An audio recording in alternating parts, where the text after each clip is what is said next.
el curso, el curso de la nueva Ley General de Contrataciones Públicas, Ley 32069.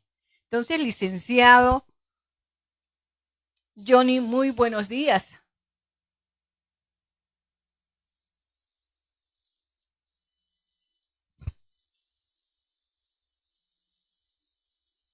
Buenos días, licenciado Johnny.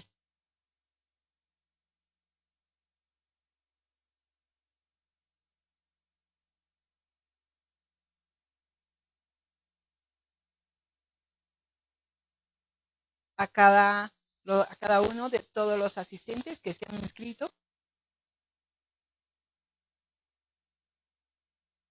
Contrataciones públicas de la ley 32, módulos temáticos que se va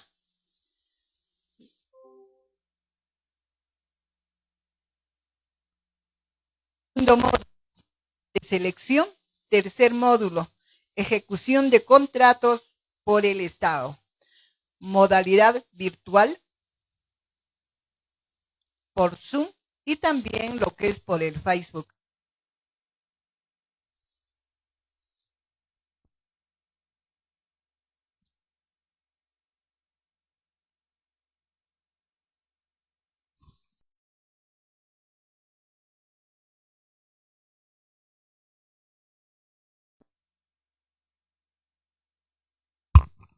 Mil disculpas.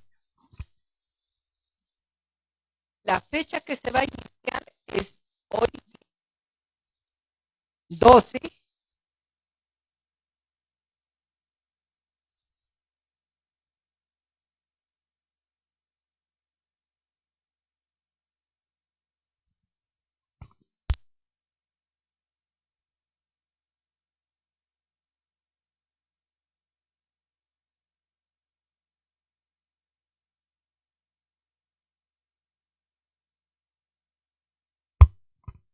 Hola, hola, sí. Va a ser el día 16, que va a ser una clase asincrónica donde estamos entregando los materiales de capacitación, tanto la certificación virtual, el certificado físico también, que vamos a hacer las coordinaciones respectivas, y también la ley general, la reglamentación y todos los materiales que sea necesario para cada uno de los asistentes. Entonces, vamos a iniciar, doy por aperturado este curso, que es prácticamente que es un convenio entre coorganizador que tenemos el CORLAP Puno, el Colegio de Administradores de Puno. Gracias también al licenciado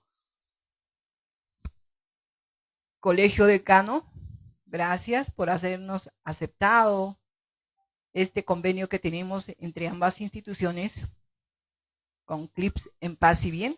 CLIPS en Paz y Bien tiene realizando capacitaciones de manera continua, fortaleciendo lo que es la capacitación a nivel para profesionales de diferentes áreas con nuevo acuerdo a la ley Cerver. Entonces, ya tenemos 30 años ejecutando ya para la formación de profesionales. Muchísimas gracias a cada uno de ustedes por estar presentes. Licenciado Johnny, muy buenos días. Adelante con su exposición. Buenos días, ¿me escuchan? ¿Se lo escucha? Muchas gracias. Sí, perfectamente se escucha. Ya, vamos a compartir entonces. A ver un momentito.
¿Pueden confirmarme si se ve la pantalla, por favor? Se ve. Perfectamente se nota la pantalla. Muy bien, de todos modos, buenos días. Como ya lo han indicado los organizadores, en esta oportunidad vamos a conversar un poco sobre esta nueva ley de contrataciones públicas y ya les han explicado cómo está organizado las sesiones, las fechas y los horarios correspondientes. Hoy vamos a ver esta primera parte que trae muchas novedades, ¿no? Si bien es cierto, es una nueva ley que recoge aspectos y procedimientos que ya conocíamos, pero también introduce nuevos, novísimos. Entonces, no es como algunos decían, cambios, solo cambios, sino es la incorporación de novísimos procedimientos, formas, incluso criterios que manejamos, ¿no? Diferentes a la norma anterior. Por lo tanto, requiere necesariamente que estén en actualización constante y con mayor razón porque como al ser novísimo la norma requiere aclarar muchos puntos. Hay puntos que incluso el interactor va a tener que estar sajando posición en la medida que se vayan ejecutando. Ya estamos en vigencia la norma y en la ejecución va a surgir por parte de entidades dudas, consultas y se van a tener que ir aclarando, ¿no? Y eso es normal cuando una norma nueva ingresa, entra en vigencia. Y bueno, entonces vamos a hablar esta primera parte de los actores involucrados. Y antes de comentarles que esta nueva ley, parte de la normativa general, introduce un principio, que es el valor por dinero. A grandes rasgos, debemos entender que el valor por dinero no es priorizar el dinero a la hora de elegir una oferta, por ejemplo.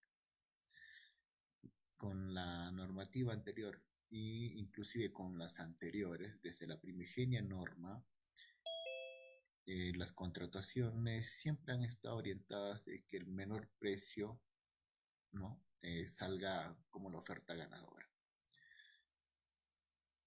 Por eso que incluso en las contrataciones menores, la práctica, ¿no? Las entidades realizan 3 cotizaciones. Recibidas las 3 cotizaciones, eligen el menor precio y en este caso le adjudican y sacan la orden de compra, por ejemplo. Entonces esa práctica con la nueva norma nos dice, oye, tienes que introducir el valor por dinero. Básicamente, para no extendernos en este punto, lo que debemos entender es que tenemos que privilegiar la parte técnica en lugar del precio.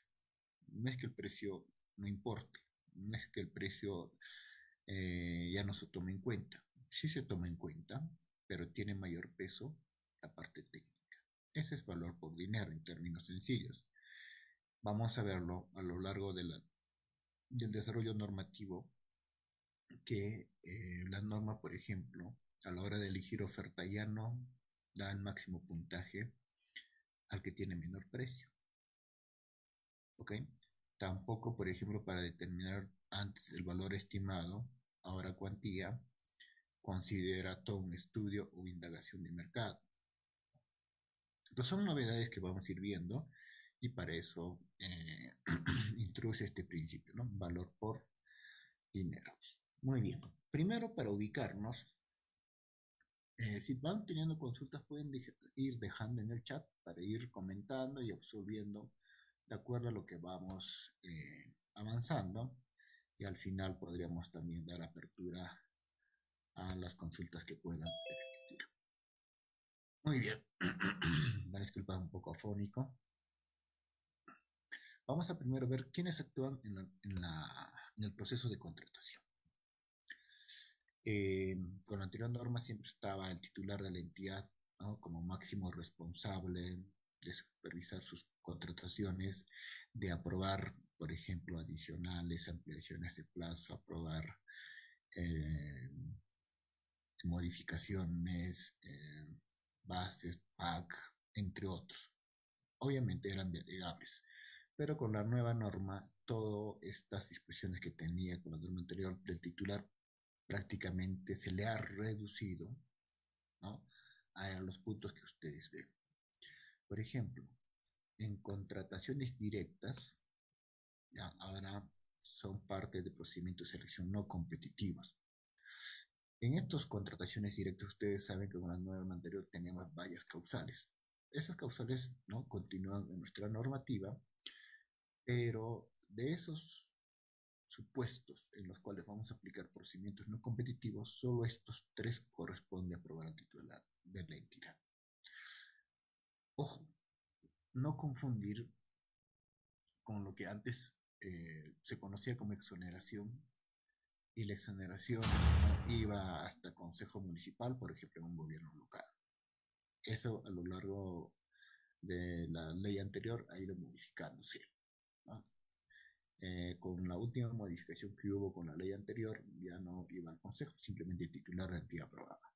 Ahora, en este caso, con la nueva norma, el titular solo aprueba en estos 3 supuestos: situación de emergencia, desabastecimiento y saldo. Saldo de un contrato resuelto o de un contrato nulo. Solo esos 3. El resto ya lo ve otra autoridad, que vamos a verlo en la siguiente lámina. ¿Qué más? Inicio de acción judicial de anulación del laudo arbitral. Esta es una disposición exclusiva para el titular de entidad, que obviamente también puede ser delegable, pero ocurre cuando, por ejemplo, la entidad pierde un arbitraje, y en este caso, casi por default, la entidad suele ir al Poder Judicial para presentar una medida, un recurso que se llama anulación del laudo arbitral. Y sin saber si van a salir victoriosos o no, Entonces, ir al Poder Judicial, entablar estas demandas, le cuesta al Estado. Entonces, ¿qué ha dicho la normativa? Tú, titular de entidad, ¿no?, vas a autorizar, pero para autorizar tienen que sustentar ante los funcionarios que hay posibilidad de tener una victoria, y al ir o al recurrir, en este caso, al Poder Judicial bajo este recurso. Entonces, si es así, autorizas. ¿Ok? Bueno, no es usual, pero está previsto en la norma. El otro punto es los adicionales de obra. Con la norma anterior, en obras por contrata, el titular de entidad aprobaba los adicionales de manera directa hasta el 15%. Si superaba el 15%, esa autorización para la ejecución y pago debería ir a la Contraloría.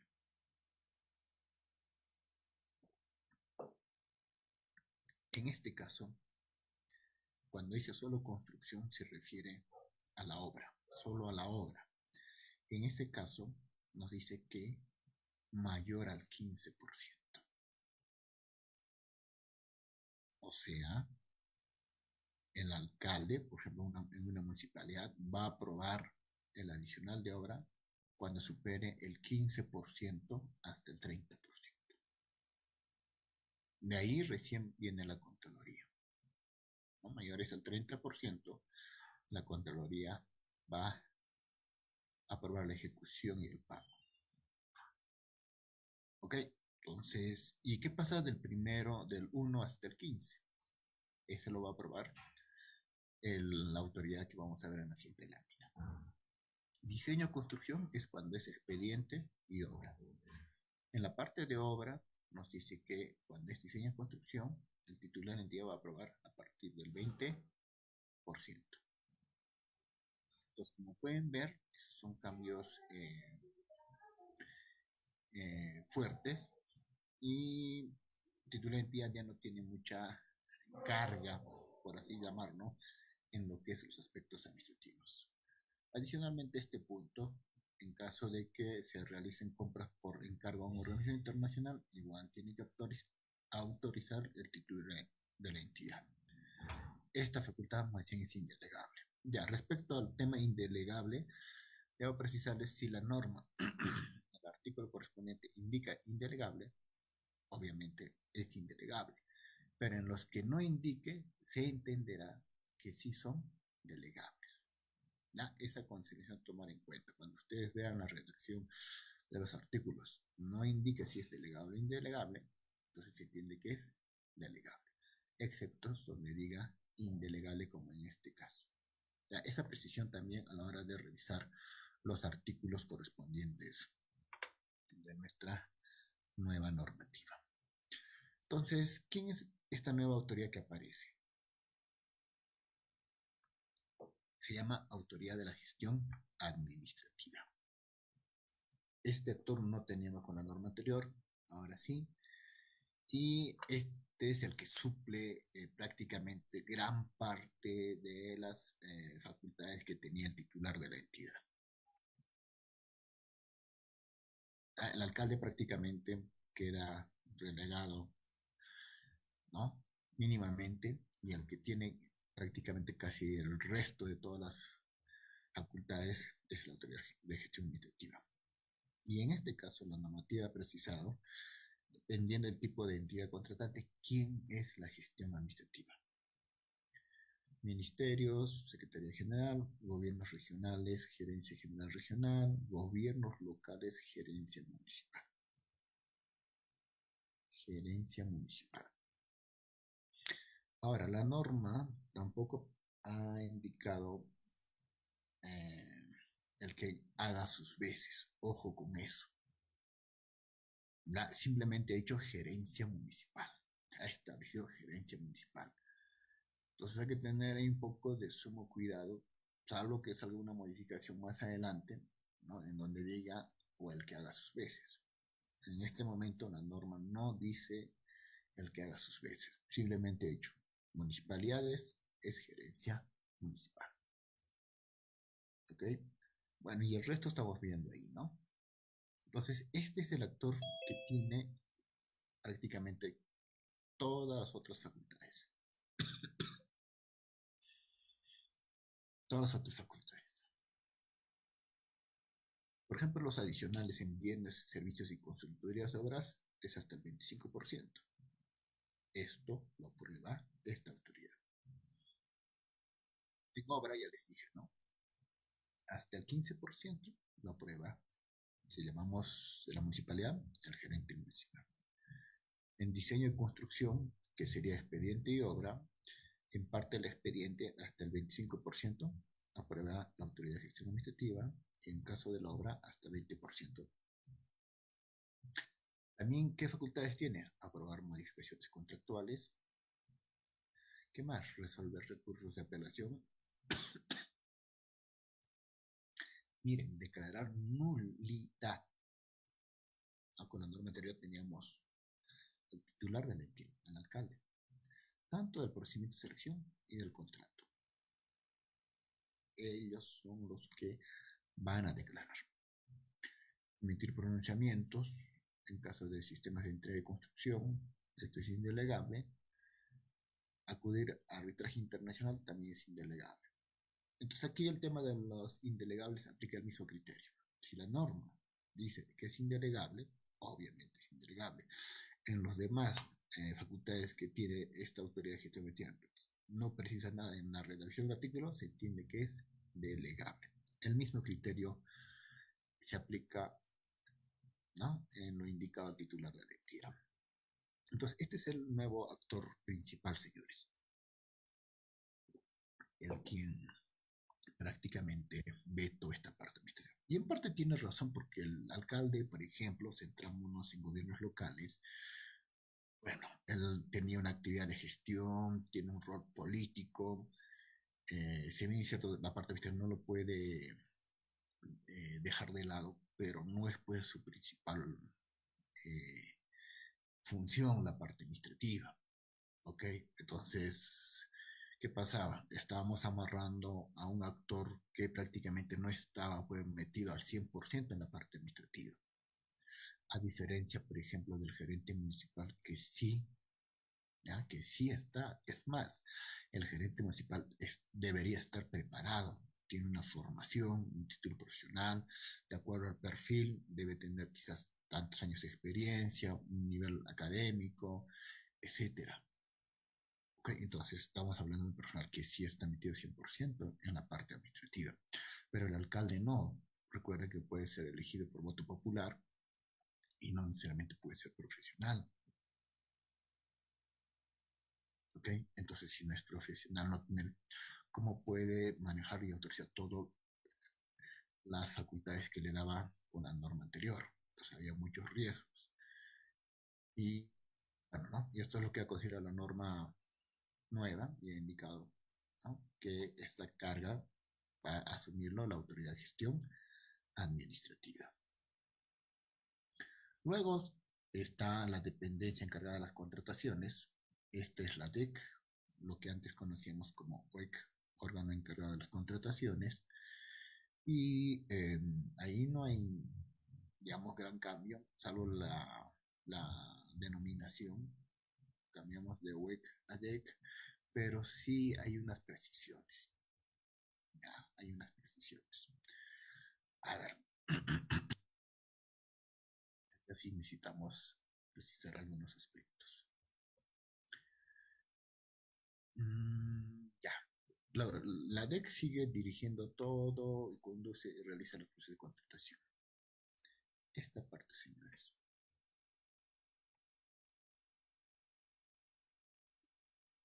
Si bien es cierto, nos hemos acostumbrado que el área usuaria es responsable de la formulación de requerimiento. La nueva normativa nos dice, oye, DEC, revisa los requerimientos y colabora en la elaboración del requerimiento. Ojo con eso, ¿no? Participa en la elaboración del requerimiento. ¿Por qué es importante esto? Cuando la carga de la elaboración cae 100% al área usuaria,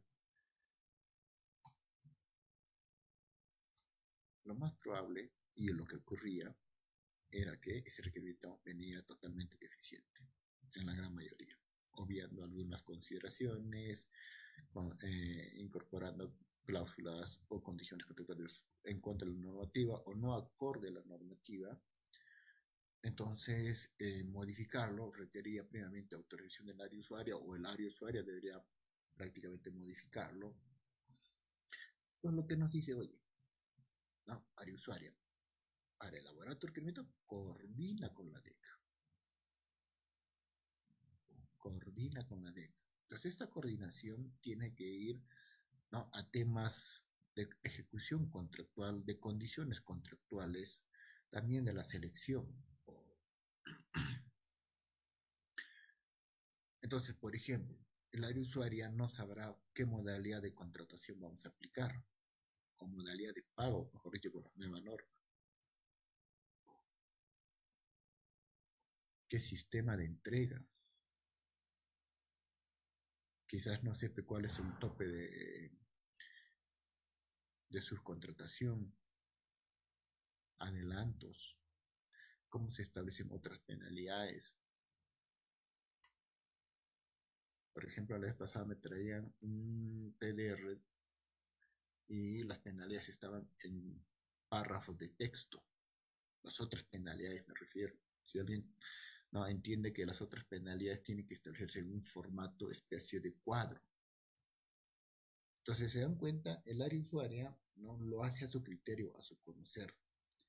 Y aquí él no es especialista.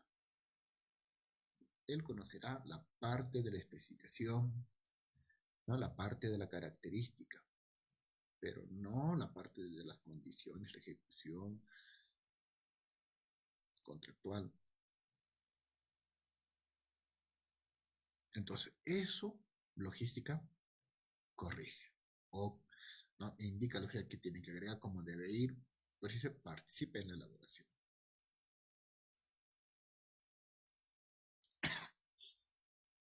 Muy bien, ese es algo no novedoso del todo porque en la norma anterior daba, ¿no?, similar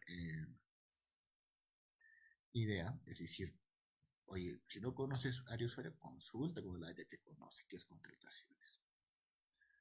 Bueno, estrategia de contratación lo vamos a ver más adelante, que eso también es novedoso.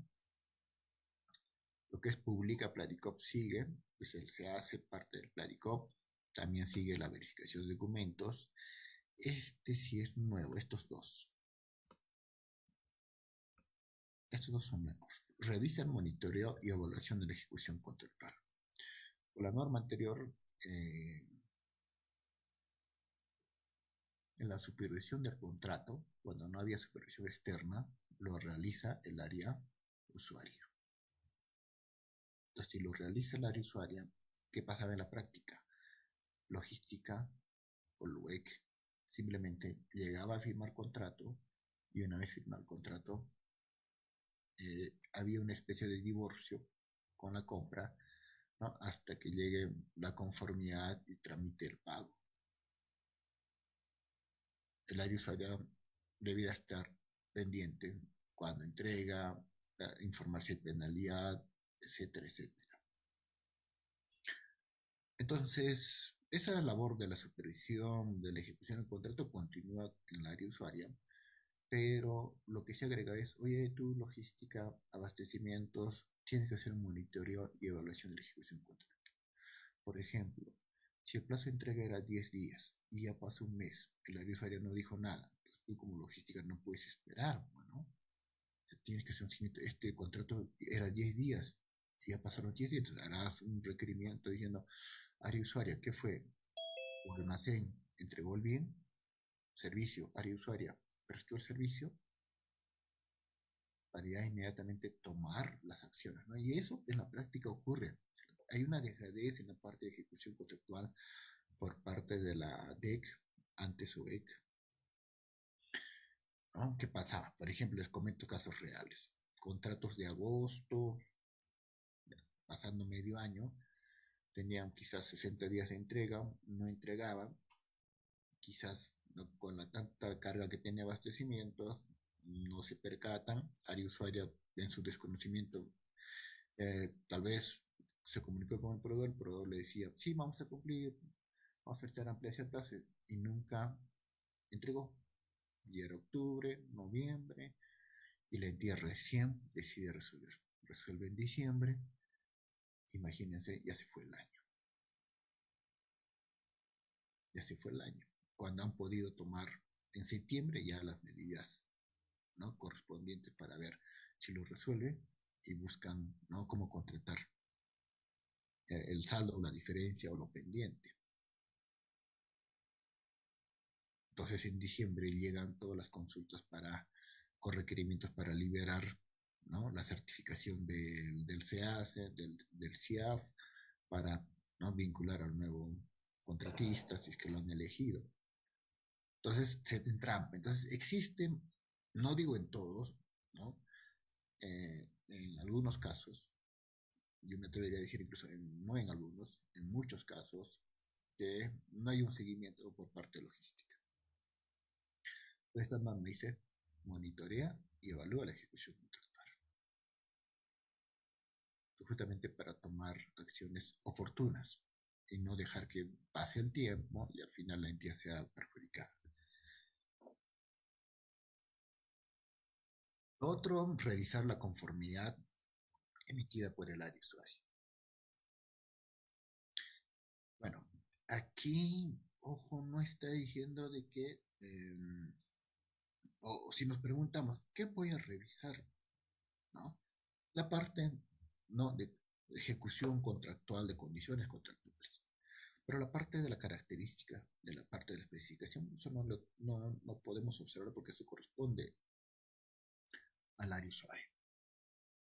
¿Qué condición contractual? Por ejemplo, si el plazo de entrega 10 días y en la conformidad me dicen que entregó dentro del plazo, pero está acreditada por la guía que está fuera de plazo, o sea, es obvio, ¿no?, que no entregó de plazo. O no se pronuncia sobre la entrega fuera de plazo. ¿no? Por ejemplo, ahí se entregó completo los entregables, entre otros aspectos que ¿no? Es importante revisar por parte de la DEC, ¿no? La conformidad. Se piensa en llegar a un futuro quizás lejano, que por ejemplo se llegue a pagarse ya simplemente con el devengado, ya simplemente con el devengado. O sea, las entidades del Estado, las entidades son mal pagadoras.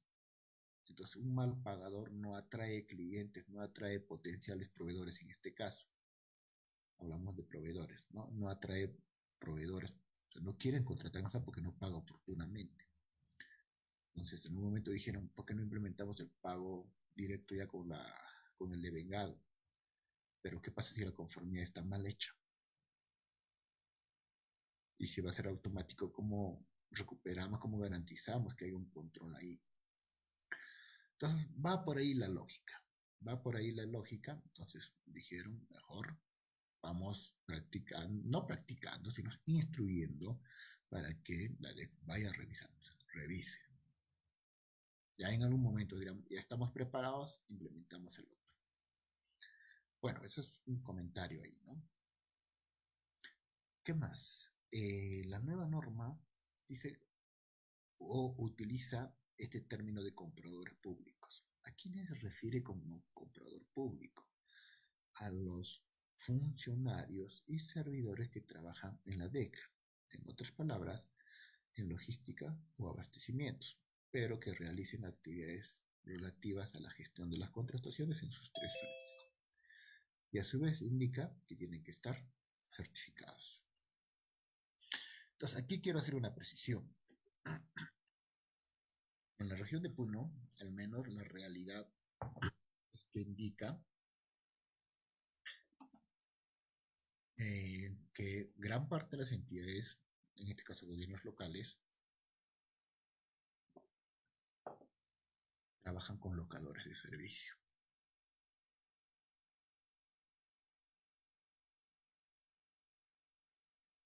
Locadores de servicio. Entonces, la primera pregunta que se nos viene a la mente es, ¿los locadores públicos podrán ser compradores públicos?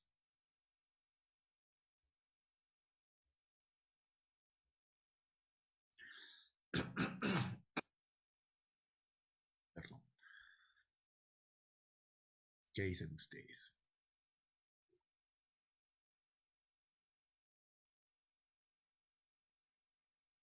¿No? ¿Los locadores de servicios podrán ser compradores públicos?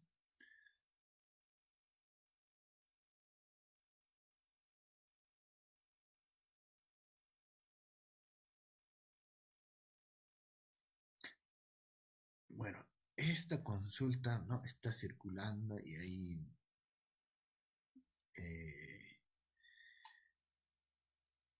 quizás algunas entidades se vean afectadas.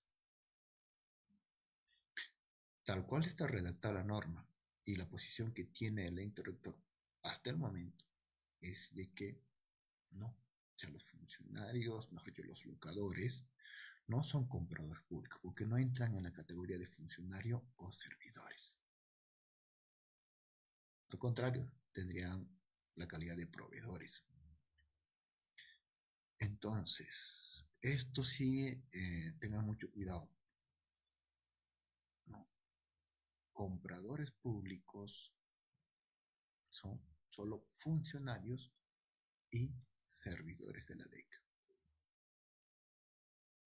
Funcionarios y servidores. Ahora, ¿en qué momento intervienen? ¿En qué momento, por ejemplo, tienen que firmar el comprador público? Cuando, por ejemplo, es oficial de compra. El oficial de compra elabora bases, califica, evalúa, da la buena pro. Entonces, esa persona debería ser un funcionario o servidor. No, porque eso va a ser visible, va a estar publicado en el SEACE. ¿En qué momento más o quién más? El que participa como miembro del comité representando a la DEC.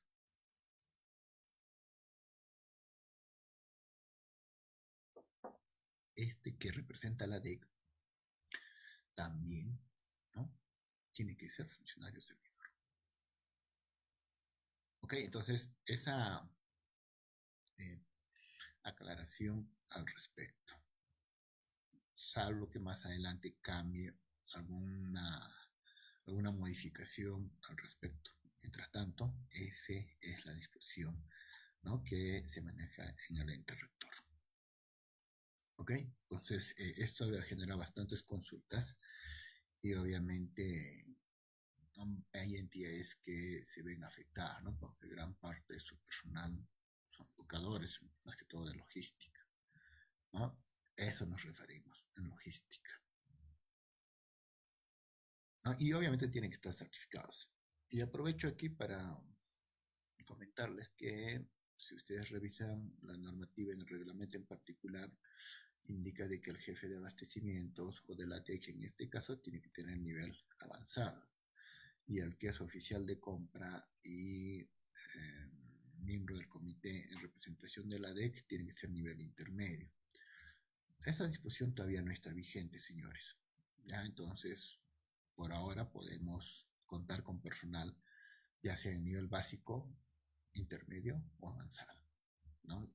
Tanto para el jefe de abastecimientos o para aquel que participa en miembro del comité o va a ser las veces de oficial de compra. Entonces, hasta mientras pueden seguir contratando o teniendo en este caso personal en cualquiera de sus tres niveles. Ya se pondrá en conocimiento a partir de qué fecha entrará en vigencia en la exigencia de contar con nivel avanzado para el jefe de la DEC mínimamente, y también de igual forma para el miembro del comité que representa a la DEC o al oficial de compra nivel intermedio. Muy bien, los otros actores es el área usuaria y el área usuaria estratégica. Como ven, esto siempre lo hemos tenido. Lo que sí debe quedar claro es esta parte. Oye, área usuaria, tú eres el que canaliza tus necesidades, pero para ello tienes que verificar primero que esté programado en el cuadro multianual de necesidades. Las entidades que tienen SIGA, no hay problema. El SIGA les filtra eso. El SIGA no te va a permitir hacer un requerimiento, un pedido, si no está programado en el cuadro multianual.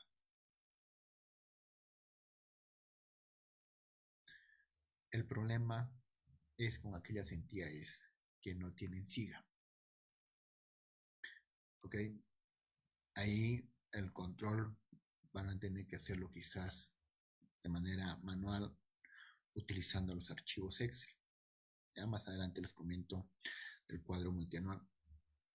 Entonces, ahí las entidades que no tienen SIGA, les recomiendo personalmente que implementen. Porque esta normativa, miren, en 3 momentos habla del cuadro multianual, al menos. Dice, área usuaria, antes de elaborar tu requerimiento, no, independientemente sea menor a 8 IT, menor o igual a 8 ITs o mayor, tiene que estar programado en el cuadro multianual. Primer momento, antes de elaborar. Segundo momento, DEC, logística o abastecimiento, antes de atender una compra, sea menor o igual a 8 ITs o mayor, tienes que revisar que esté en el cuadro multianual. Segundo momento, en caso de procesos mayores a 8 ITs, para aprobar el expediente de contratación, el que aprueba, la autoridad de gestión administrativa, tiene que revisar que esté programado en el cuadro multianual. Tercer momento. Entonces se dan cuenta, nos está dando la norma, ya en qué momentos tienen que ir filtrándose. Entonces imagínate que no tengas SIGA y se te pase. El último filtro, por decirlo, sería en el expediente de contratación. Pero genera horas hombres, que hemos trabajado, podemos generar una contravención a la normativa, realizar una compra que no esté programada en el cuadro multianual. Entonces, área usuaria toma en cuenta ello. ¿Ok?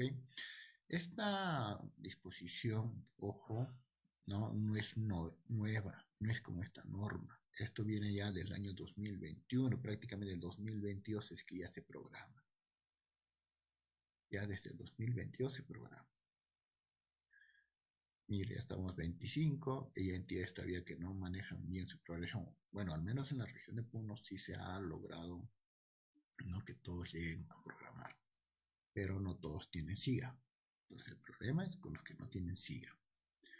Bueno, las otras funciones siguen, ¿no? Formula el requerimiento, verifica el cumplimiento de las obligaciones del contrato, emite la conferencia respectiva. Si se dan cuenta, el que está a su costado, la área estratégica, es muy similar. Tiene prácticamente las mismas funciones. ¿Cuál es la diferencia? La diferencia es que esta área usuaria o área técnica estratégica, como su nombre mismo lo dice, tiene un conocimiento técnico, no tiene una especialidad. Entonces, esta área va a ser las veces de área usuaria. A ver, el ejemplo típico es el siguiente. Vamos a designar un área técnica estratégica para las compras de equipos informáticos, multimedia, entre otros. Cuando cualquier área usuaria quiera un equipo informático, de multimedia o similar, ese requerimiento va a ser canalizado por esta área estratégica. A eso se refiere. Cualquier otra empresa que quiera hacer, no tenga una necesidad de ese tipo, va a ser canalizada por esta área. Esta área va a ser, ¿no?, las veces para la contratación como el área usuario. Va a hacer el requerimiento, va a hacer la conformidad, va a verificar el cumplimiento de las obligaciones del contrato, etc. Entonces, ¿qué nos dice? Tiene que ser designado mínimamente por un año. Mínimamente por un año. ¿Ok? Entonces tienes que designar al inicio del año, por ejemplo, puedes poner y decir, para el equipos informáticos, multimedia, similares, la área técnica estratégica será, ¿no?, la oficina de informática. Entonces, a través de ahí se van a canalizar. A eso se refiere, señores. Bien. Entonces, esos son los actores de parte de la entidad en la contratación pública. ¿Ok? Bueno, el otro actor que sería fuera de la entidad, hablamos del proveedor, ¿no? El proveedor es el otro actor. Muy bien, entonces vamos a ver las actuaciones previas.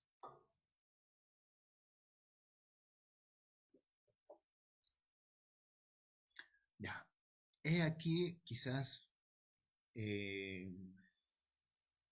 las dudas que tenemos frecuentes.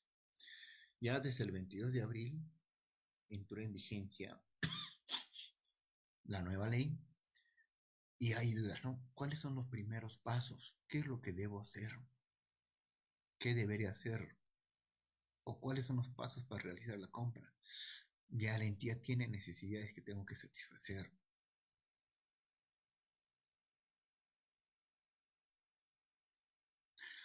Entonces, lo primero que debemos tener claro, señores, es que los procesos que se han convocado hasta el 21 de abril, hasta antes de que pase las 00 horas, esas terminan con la norma anterior.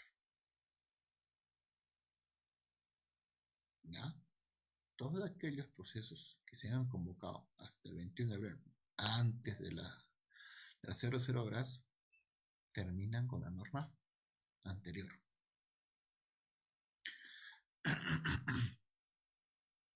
Eso es un punto importante. Segundo, si ha sido declarado desierto, también la siguiente convocatoria continúa con la norma anterior, ¿ya? La segunda convocatoria.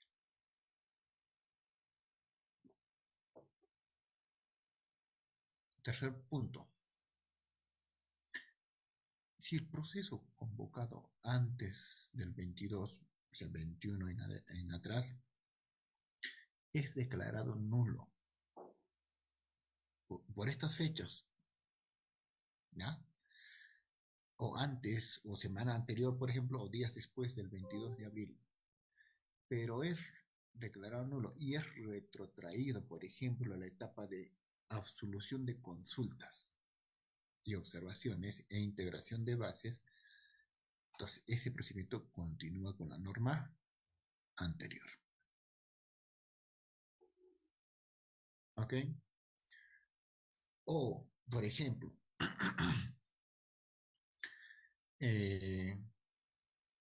se convocó antes del 22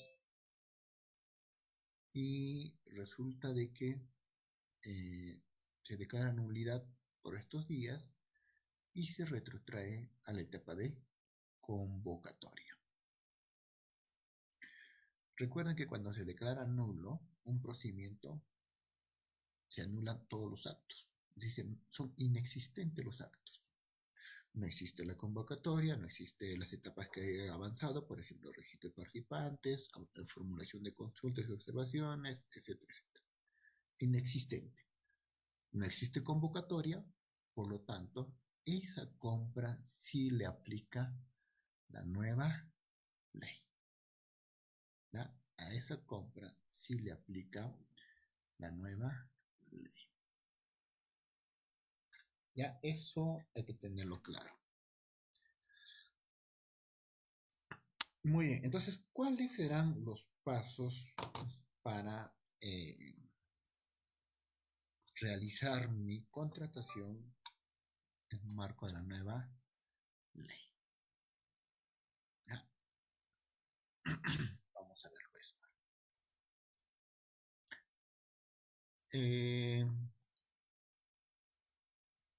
Ya. Aquí ustedes ven una gráfica que he compartido el interrector y nos ha establecido, ¿no?, una especie de flujograma. ¿Cuáles serían los pasos para realizar las actuaciones preparatorias? ¿Ok? Lo primero que tenemos que hacer, señores, es actualizar nuestro plan anual de contrataciones. Aquí. Ya, el primer paso. Actualizar el plan anual de contrataciones.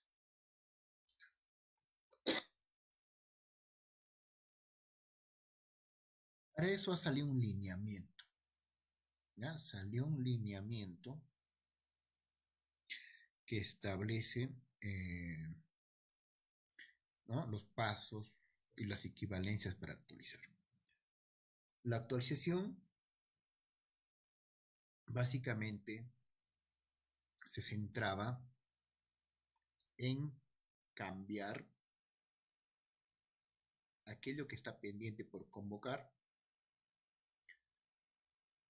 cambiarlo a qué tipo de procedimiento corresponde con la nueva norma.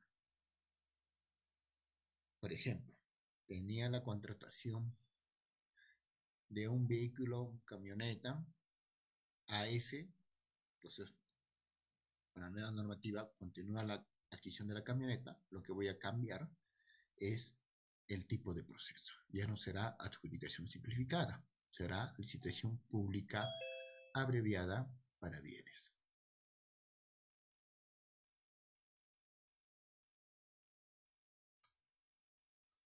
¿Ok? Eso es actualización. Ahora, les decía, en tiempo pasado les decía, porque eso tenía un plazo. Ese plazo ya venció, de acuerdo al comunicado del ente rector, venció el 8 de mayo. El 8 de mayo venció ese plazo para actualizar. Entonces, a partir del 9 de mayo ya estamos trabajando con contrataciones no programadas. Obviamente, siempre y cuando, ¿no?, hasta el 8 no hayan estado programadas el plan anual de contrataciones. ¿Qué más decía este lineamiento? Dice lo siguiente. En el mismo plazo, en los mismos 10 días, la entidad va a poder, ojo, puede, no es obligatorio, por única vez, incluir o excluir necesidades del PAC. Por única vez. Porque después, ya les dije, después de esos 10 días, ya se considera prácticamente como no programado y no se requiere como requisito para convocar el procedimiento que esté incluido en el PAC. En términos sencillos, ya no es requisito que incluyas al PAC después de esa fecha, porque ya tiene tratamiento de no programado. ¿Ya? Entonces, esto venció el 8. ¿Ya? Venció el 8. Ya a partir del 9 ya estamos como no programado.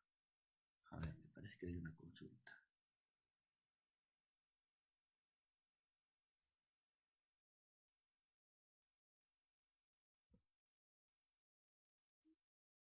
Bueno, están preguntando si es grabado. Bueno, ahí los organizadores se pueden responder ahí.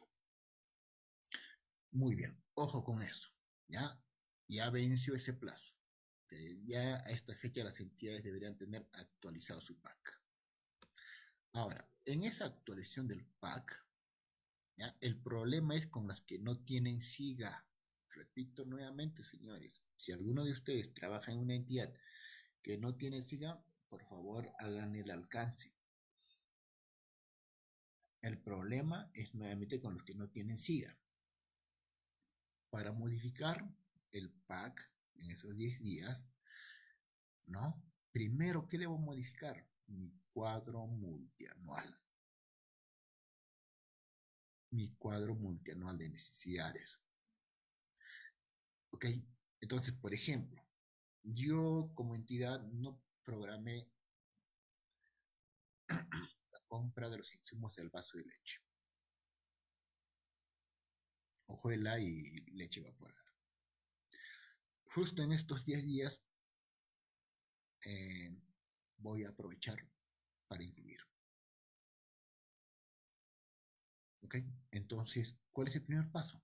El área usuaria tiene que solicitar con el anexo 5.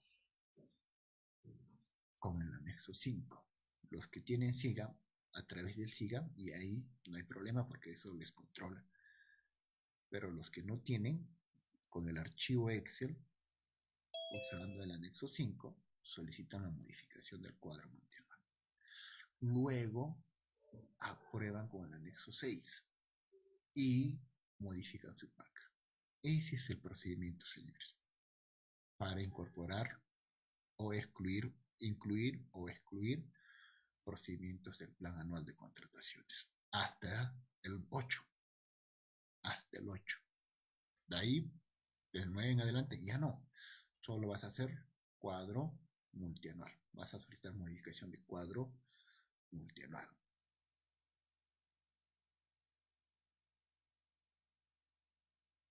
Ok, entonces el problema ocurre lo siguiente con los que no tienen SIGA.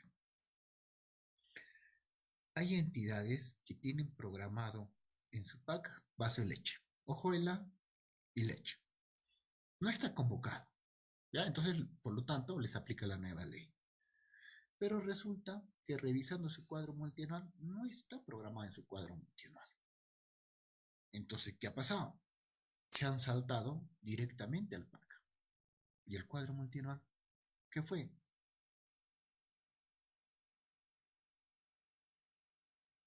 Eso, las entidades que tienen ese problema han debido, ¿no?, alinear. ¿Qué dice el lineamiento? El lineamiento dice los procesos programados en PAC tiene que ser concordante con la programación del cuadro multianual.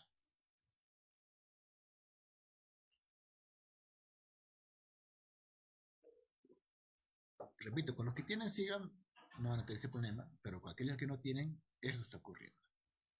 Hay necesidades que estén en el pack y no estén en el cuadro multianual. Es más, están realizando compras menores iguales a 8 ITs sin que esté programado en el cuadro multianual de necesidades. Entonces, eso va contra la normativa. No solo no solo de la ley de contrataciones, sino también de la Directiva de Programación Multianual de Bienes, Servicios y Obras. Ok, entonces ahí denle una revisada porque ahí tienen problemas las entidades justamente que no tienen silla. Oye, eso es el paso 1.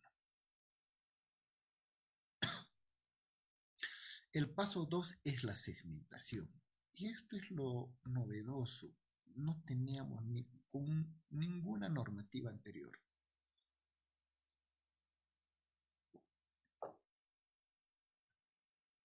No teníamos con ninguna normativa anterior. ¿Cómo lo hago? ¿Cuáles son criterios? Eso tiene todo un procedimiento. Claro que es trabajo de logística, de abastecimiento. ¿Ya? Hay dos criterios, por ejemplo, para programar para segmentar, me corrijo, para bienes y servicios, y en casos de consultorías de obra y obras, solo un criterio. Entonces, miren acá ustedes en el flujo. Primero actualizo, segundo, segmento, y tercero, recién viene el requerimiento. Algunas entidades me decían, ¿no? ¿Sabes qué? Me han llegado el requerimiento ya de mi área usuario. ¿Qué pasos debo seguir para aplicar la nueva ley? Oye, tú te has saltado directamente al paso 3. ¿Y qué fue del paso 1? ¿Qué fue del paso 2? ¿Que hay pasos previos? Claro. O sea, para presentar el requerimiento, que es el paso 3, hay 2 pasos previos que ya les he explicado. Entonces no te puedes saltar, señores, porque es secuencial. ¿En qué caso sí puedes irte del paso 1 del cuadro multianual al requerimiento? Solo es en contratos menores. En aquello que es menor o igual a 8 ITs, solo en esos casos te puedes saltar el paso 2, porque no aplica la segmentación a los contratos menores.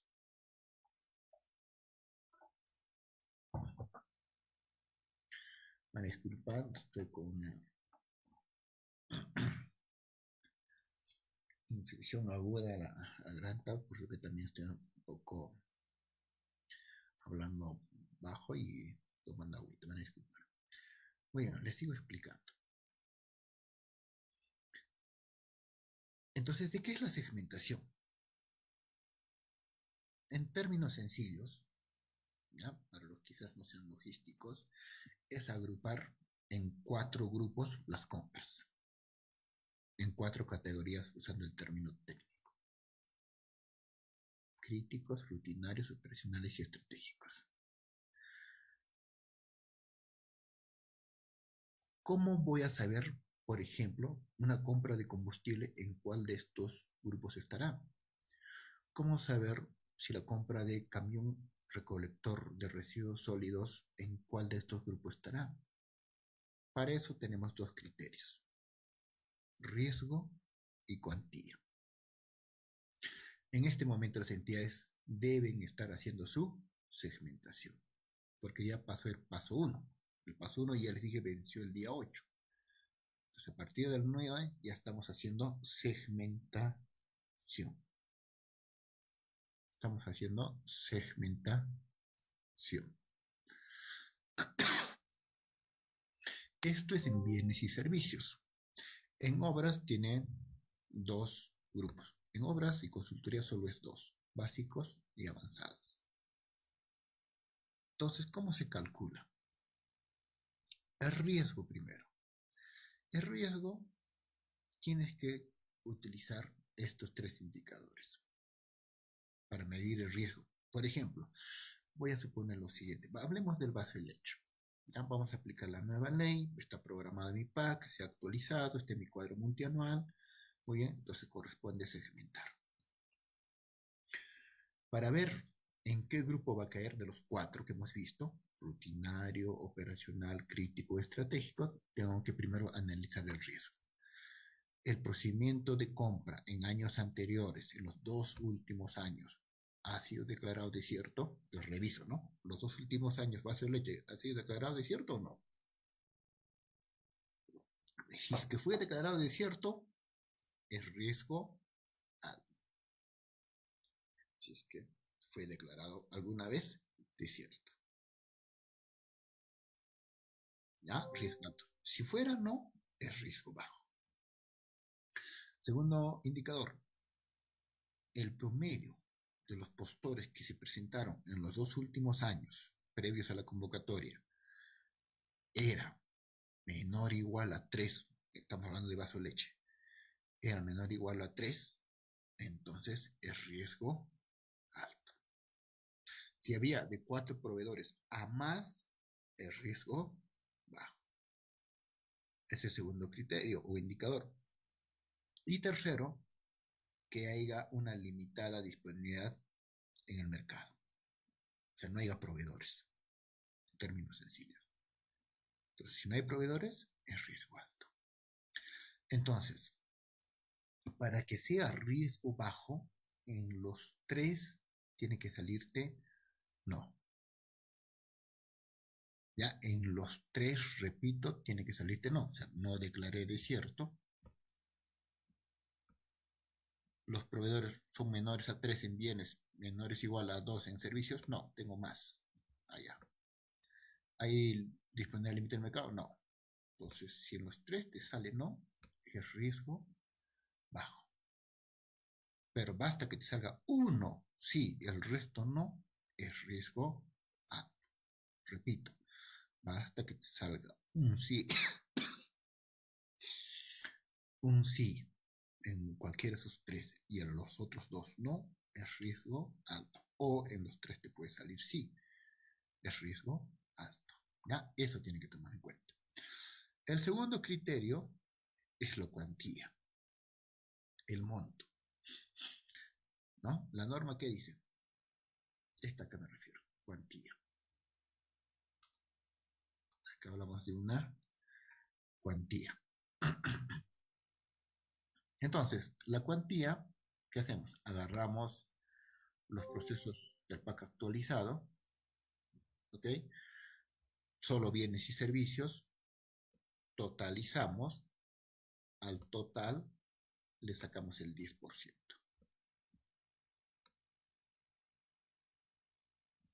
El 10%, bueno, ahí, el 10% lo sacamos. ¿Ok? Entonces, a cada uno le sacamos su porcentaje. ¿Qué tanto representa cada compra respecto al total? Y nos sale el porcentaje.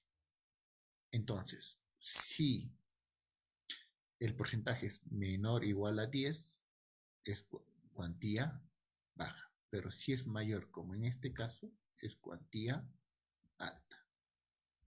Miren, cuantía alta.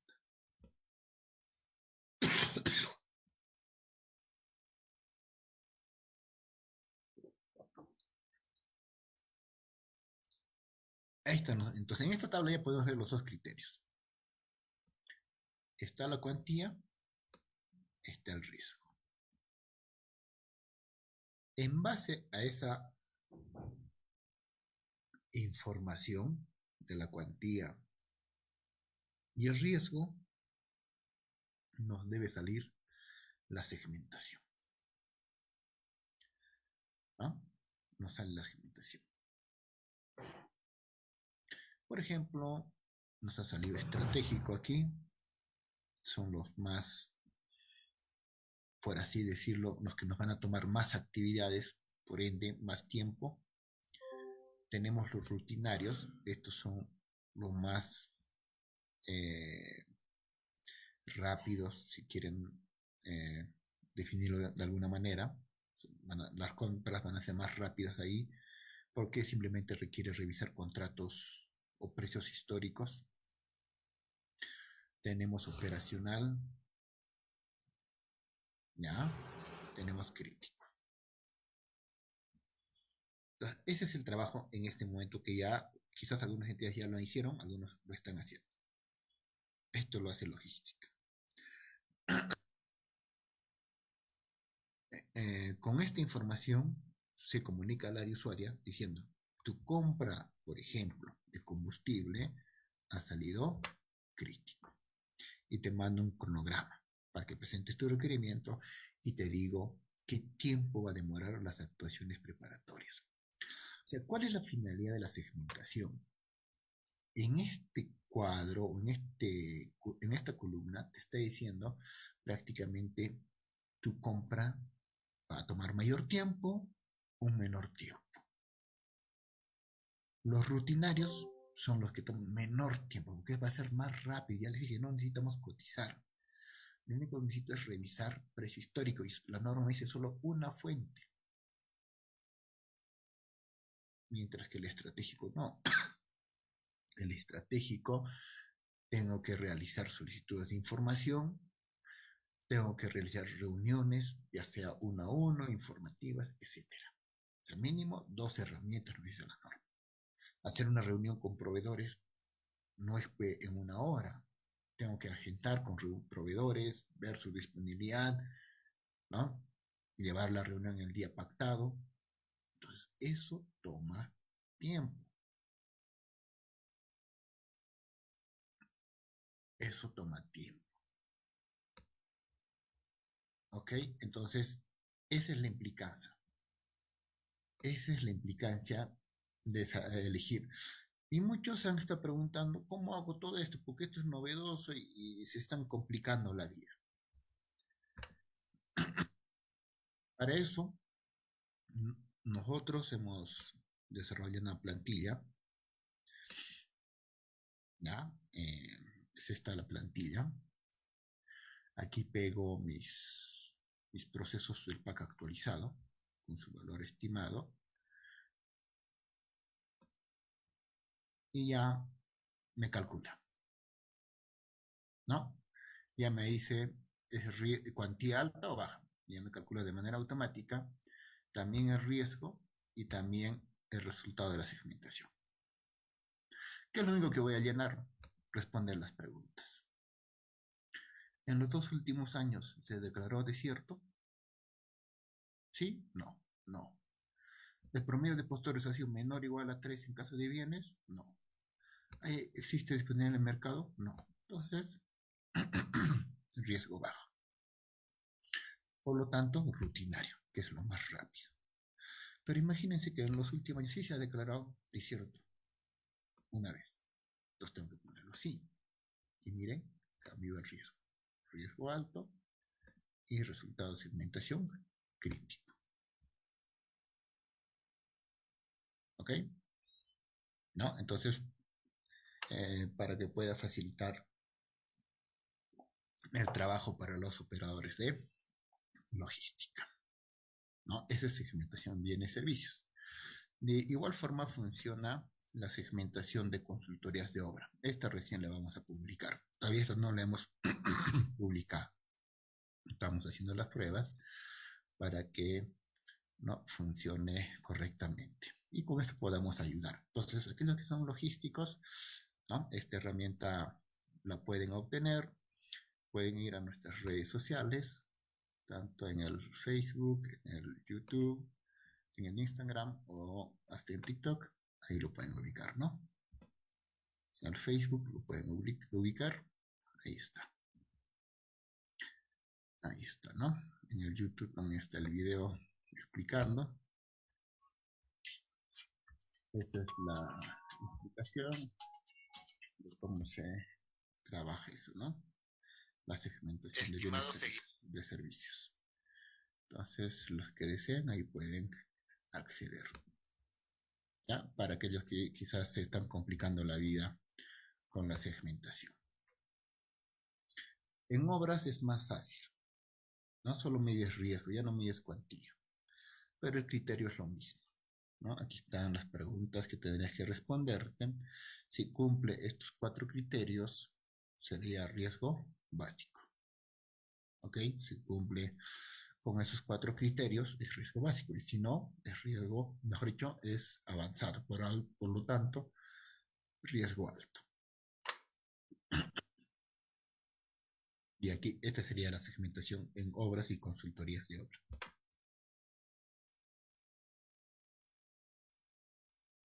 Imaginemos que estos son elaboración de expedientes, supervisiones de obra, por aquí el de obra. Vamos a suponer. Entonces, este riesgo alto, bajo,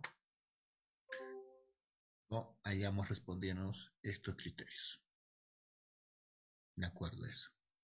¿No? Si cumple con estos de aquí, es básico. Riesgo bajo.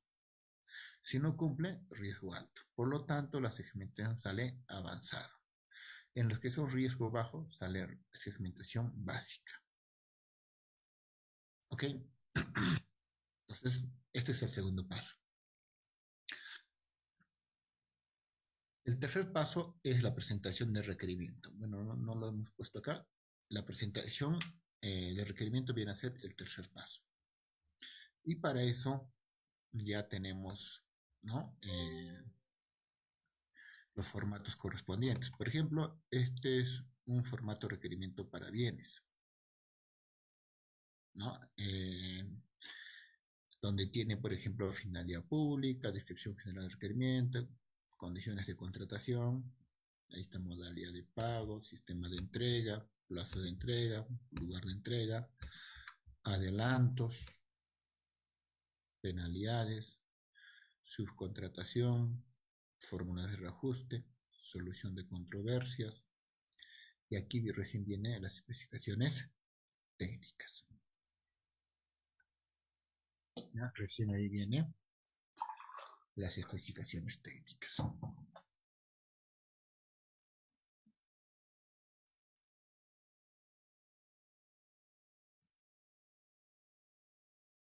Y esta parte ya vendrían los requisitos de calificación.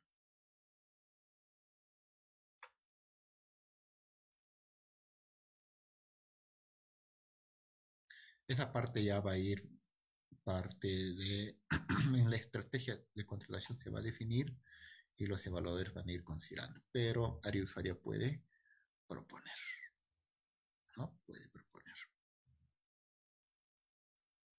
¿Ya? Puede proponer. Muy bien. Ahora, esto, ¿en qué documento ha sido publicado? Este formato está, ¿no? Aprobado con la directiva que aprueba las bases estándar. ¿Ya? En las bases estándar ustedes van a encontrar el capítulo 3 y en ese capítulo indica claramente el requerimiento tiene que cumplir con el siguiente formato. Entonces, ese es el formato. ¿Ya? Ese es el formato, señores. Entonces, si ustedes, por ejemplo, ¿no? Yo soy de logística, quiero mandarle mi plantilla para que haga requerimiento, úsenlo esto. Úsenlo eso, señores. Aquí ya está cortado, ¿no? Porque si yo voy a la directiva, lo que me voy a descargar son las bases, ¿no? Y la base obviamente es amplio y contempla otros puntos. Pero la parte de requerimiento nosotros ya lo hemos cortado y lo pueden conseguir también accediendo a nuestras redes sociales. Aquí está, ¿no? Me buscan así con este nombre, buscan esta fotito que aparezca ahí y ahí está. Requerimiento para bienes, servicio en general, consultoría de obra, requerimientos para servicios de mantenimiento vial, para obra, solo construcción, obra, diseño y construcción. ¿Dónde van? Acá hay un link de descarga. ¿No? Hay un link de descarga. Ahí está. Y de ahí lo descarga. Ahí lo descarga. ¿No? Ahí está, por ejemplo. Requerimiento de consultoría de obra.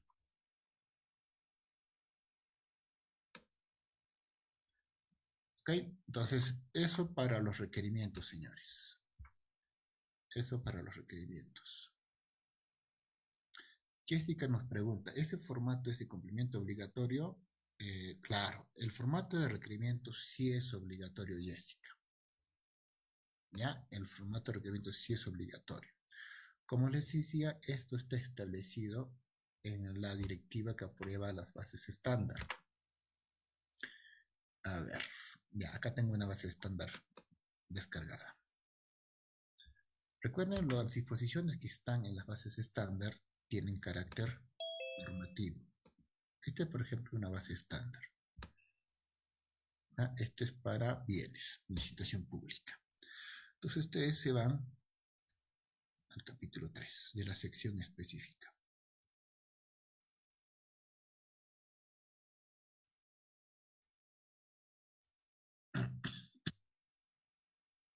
Ya, aquí está. Y acá hay una advertencia en letras rojas. O sea, tú tienes que prestarle atención, que todo lo que es rojo, tienes que prestarle mayor atención, por eso está en color rojo. Es igual que a un semáforo, ¿no? O sea, tú no puedes cruzar si está en rojo. ¿Ya? Entonces, por ahí ya tienes que partir y entender que esto es prioritario. ¿Ok? Habla por aquí, al elaborar la base de los evaluadores, incluye en esta sección el requerimiento. Obviamente en las bases, que forma parte del requerimiento de condición. Aquí hay un tema importante. Punto seguido. El área usuario es responsable de formular adecuadamente el requerimiento, en coordinación con la dependencia encargada de contrataciones. No hay problema, lo hemos explicado así. Y aquí está. Esto de aquí, señores. Y más que todo, esta palabrita. Ahí está. Lo he resaltado de color celeste. ¿Qué dice, señores? Dice puede.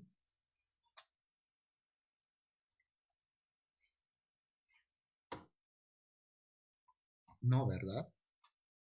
Dice debe. Y no muchos nos han estado llamando diciendo, hay formatos para plantillas para requerimientos. Esta es la base estándar. No, ¿cómo? No hay, solo está la base. Otra cosa es que en las bases, el capítulo 3, esa es la plantilla. Ese es el formato. Ahí está. Dice, debe elaborarse de acuerdo al formato consignado en este capítulo. Y te dice, por si acaso, tiene que ser incluido en el cuadro multianual. Cuarto momento, ¿ah? O en este caso sería el tercero, y el cuarto sería a la hora de aprobar el expediente de contratación. Mira, ya 4 puntos ya estamos identificando que debe estar en el cuadro multianual. Que indica. Ya, ahí está. Entonces, en el link que les he indicado, pueden descargarlo, ¿no? Ya cortadito ya. Ya cortadito. Porque de las bases hay que cortarlo todavía, ¿no? Ya lo descargarían en esta manera. Ya, en esta manera lo descargarían. Entonces, para eso vayan a mi cuenta. Y ahí está. Y lo descargan.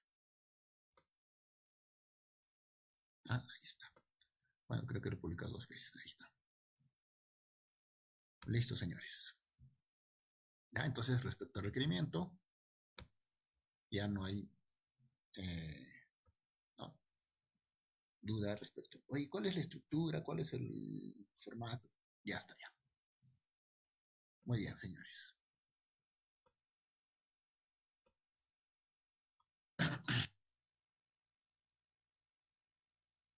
Ya. Antes de hablar de estrategia, me voy a ir a la interacción de mercado. Aquí, señores. La interacción de mercado tenemos 2 formas. Indagación y consulta. ¿Cómo sé cuál aplicar? De acuerdo a tu resultado de segmentación. ¿ya? De acuerdo a tu resultado de segmentación. ¿De qué consta? La indagación, hablamos de utilización de fuentes. ¿Qué fuentes? Información histórica. ¿Qué implica? Revisar contratos anteriores. O otra información, en este caso, proveniente de una entidad o de otra entidad, ¿no? Pero que sea contratos similares a los que vamos a suscribir, a los que vamos a contratar en este caso. Y otras que estime pertinente. Entonces aquí podría entrar la cotización. Entonces eso es indagación. Y la herramienta, ya la herramienta es otra cosa. Esto es la herramienta. Tenemos dos herramientas, escritas, reuniones. En escritas tengo solicitud de información. Solicitud de información, señores, no es lo mismo que cotizar. No es lo mismo que cotizar.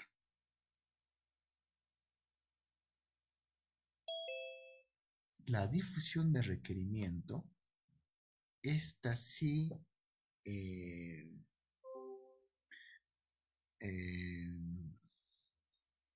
podemos utilizarla, pero nos va a demandar mayor tiempo porque te llega el requerimiento, ¿qué tienes que hacer? Publicarlo en la Pladicop. O sea, ojo, no has convocado todavía, pero lo publicas en la Pladicop. ¿Para qué? Para recibir consultas y observaciones. Absuelves eso, ¿no?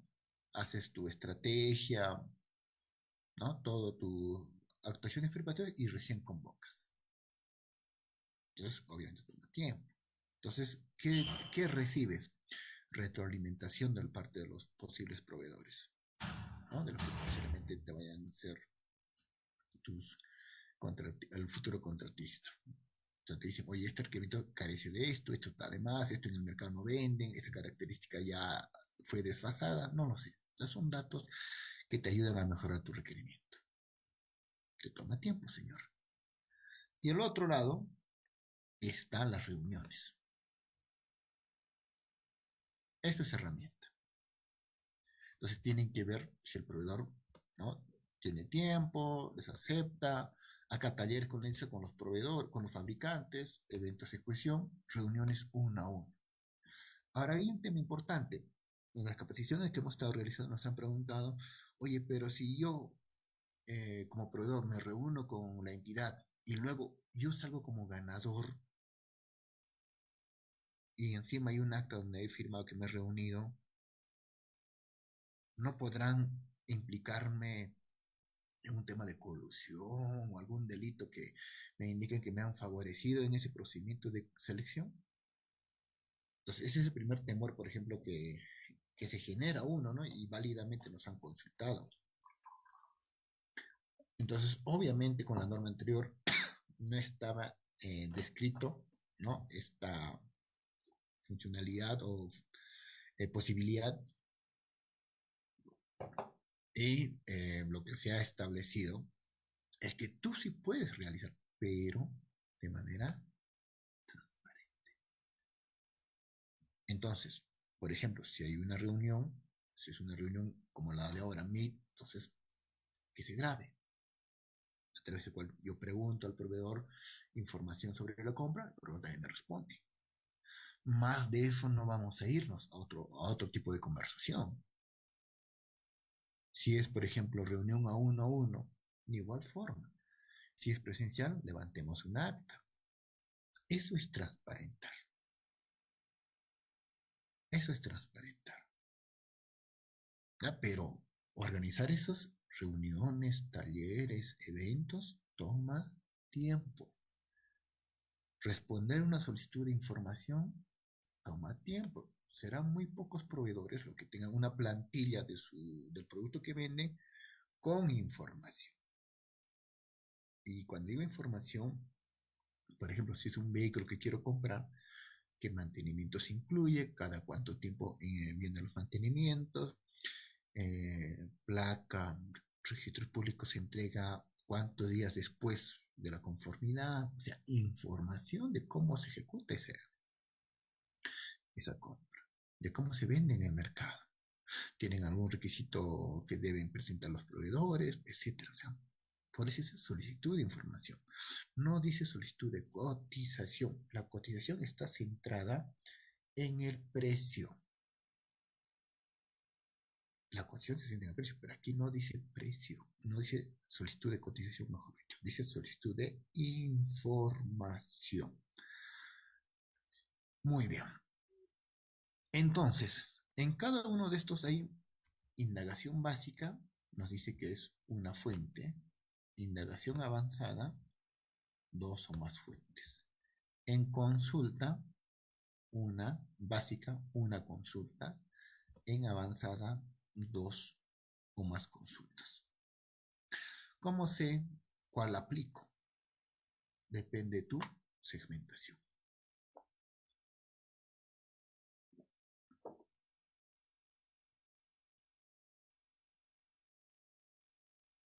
Ahí tiene. Entonces, lo que trabajamos en el segundo paso, eh,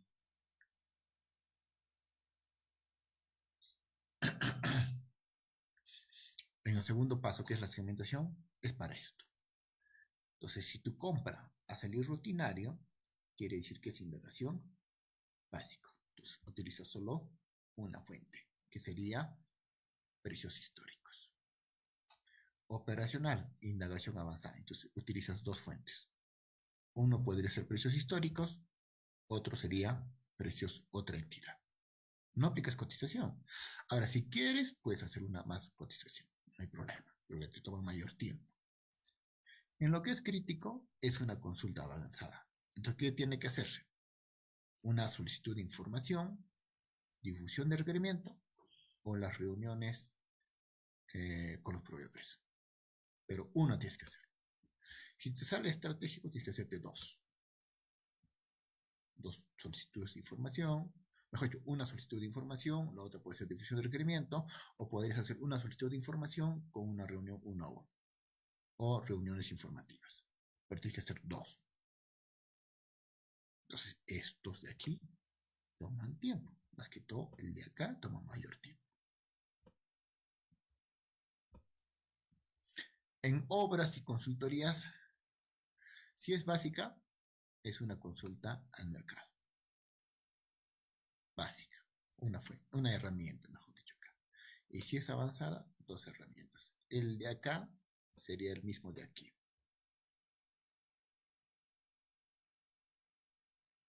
Ya, sería el mismo. El básica de acá sería el de acá. Puedo que aplica lo mismo. Entonces, ese es el punto con la segmentación. Entonces, mucho cuidado. O sea, tú tienes que evidenciar que has hecho esto, señor. Tienes que evidenciar, porque no dice que venga el órgano de control y, oye, tu compra salió estratégico y me has hecho puras cotizaciones. No has cumplido con la norma. ¿Ok? Muy bien. Eso tiene que ver. Y aquí está, por ejemplo, ya todo el ciclo. Ahí está la necesidad, el proceso, ya vamos a suponer que esto es el proceso, esta es la cuantía, el porcentaje, saco si es cuantía baja o alta. Eso es la segmentación, saco el riesgo, bajo o alto, y me sale el resultado de la segmentación. En base a este resultado de la segmentación, tengo que decidir qué tipo de interacción en el mercado aplica. Consulta. ¿Qué tipo de consulta? ¿Básica o avanzada? ¿Se dan cuenta? Ya está amarrado a la segmentación la interacción con el mercado. Si es estratégico, aplico consulta. Tipo de consulta es avanzada. Si me sale rutinario, es interacción con el mercado, es indagación. Tipo de indagación básica. ¿Qué quiere decir? Una sola fuente. Ese es, señores, el resultado de la segmentación o el impacto de la segmentación en la interacción con el mercado. Por ende, ¿no? Lo que va a ocasionar es que los que son estratégicos van a demorar más. Me va a tomar mayor tiempo. También los críticos. Muy bien, señores. Esto es en consultoría de obra, igual, ¿no? Las avanzadas son las que me van a tomar mayor tiempo. Muy bien. Respecto a la estrategia de contratación, debo indicarles lo siguiente. No ha salido todavía, ¿ya? Hasta ayer que revisamos los formatos para realizar el análisis, evaluación y determinación de la estrategia de contratación. Porque el reglamento indica que ese análisis y evaluación debes hacerlo de acuerdo al formato aprobado por la DGA. Y ese formato no hay. Formalmente y oficialmente la DGA. Ahora puede ser que se desarrollen formatos, las entidades tendrían que cumplir, ¿no? Lo que dispone el artículo de estrategia. Tendría que cumplir todos esos puntos y cumplir con esos conceptos que les había dicho, ¿no? Análisis, evaluación, determinación. Bueno, no recuerdo en este momento qué más usa, ¿no? En la estrategia. Eso debería cumplir. Entonces, ese formato aún no ha salido. Ese formato aún no ha salido. Muy bien. Entonces, si es que por ahí quisieran ustedes convocar, ¿no? Tendrían que cumplir con lo que indica ese artículo, ¿no? Si mal no me equivoco, déjenme revisarlo ahorita mismo para que no les quede la duda al respecto. Estamos hablando del artículo.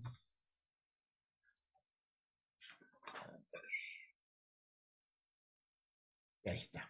El 46, numeral 2. Dice, el análisis de la estrategia, ¿ya? Que realice la DEC consta en un documento conforme al formato aprobado por la DGA y forma parte del expediente de contratación. Ya, ese es, al menos en el artículo donde indica del formato. Ahora, en el artículo 46, numeral 1, dice, en la estrategia de contratación se analiza. Primer verbo. Segundo verbo, evalúa. Tercer verbo, determina. Entonces debería reflejar esos 3 puntos. Y luego están los incisos que debe, ¿no?, determinarse. ¿Ok? Ese aspecto que tomar en cuenta respecto a la estrategia. Bueno, en la estrategia también, ¿no?, justamente se determina el evaluador. En la estrategia se determina el evaluador. ¿Quién es el evaluador? El que va a conducir el proceso de compra. Con la norma anterior teníamos al OEC, teníamos al comité. En este caso, continúan los dos, se agrega jurado, pero el jurado solo interviene en la evaluación de ofertas. Por lo tanto, sigue en manos del oficial de compra y del comité, ¿no? Los que elaboran bases, conducen el procedimiento, evalúan, ¿no?, salvo en los que esté previsto jurado. ¿Ok? Entonces, esto está en la parte de estrategia de la contratación. También podemos contratar expertos. Esta norma ya nos ha establecido cuáles son los requisitos para ser experto. Aquí está. En caso de jurado. No menor a 8 años en general y no menor a 5 años en la especialidad.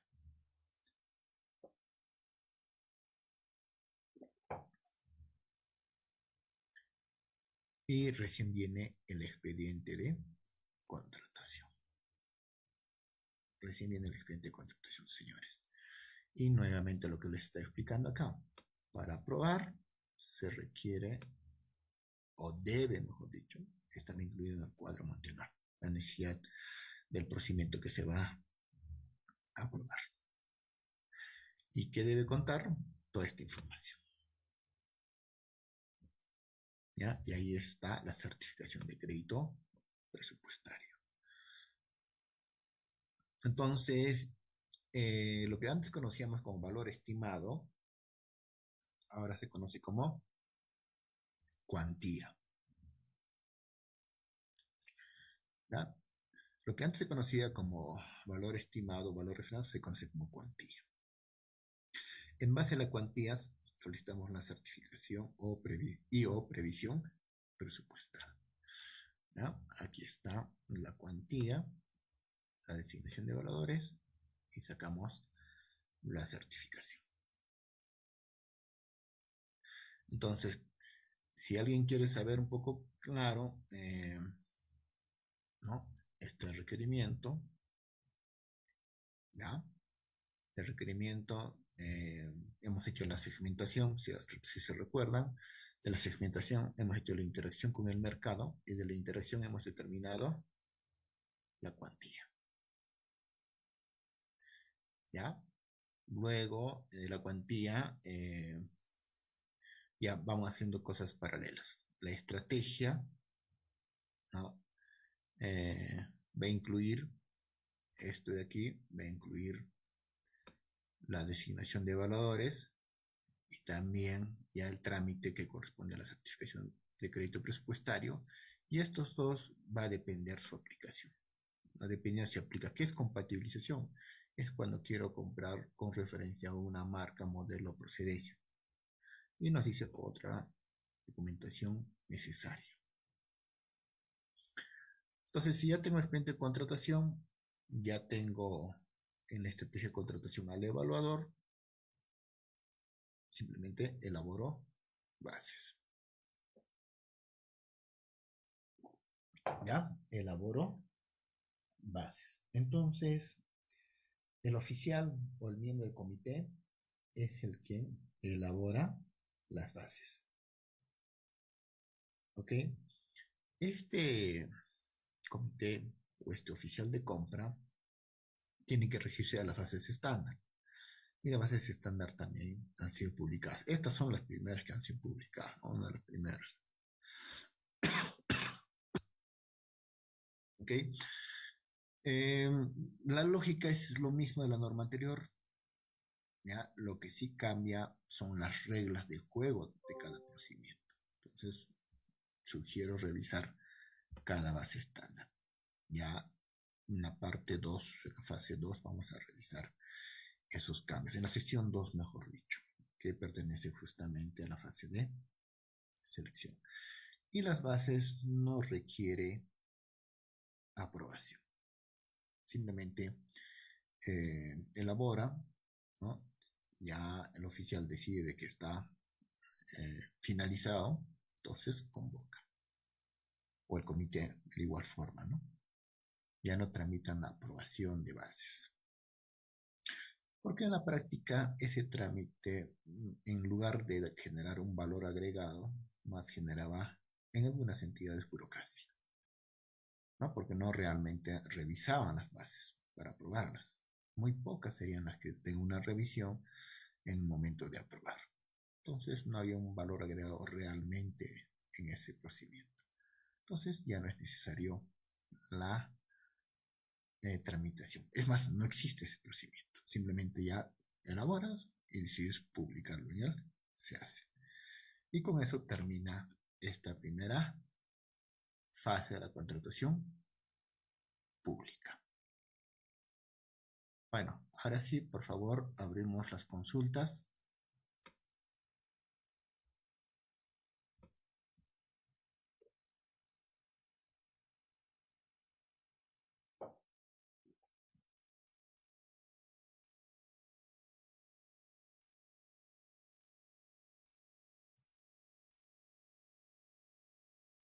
Hemos estado respondiendo lo que ha estado figurando en el chat, ¿no?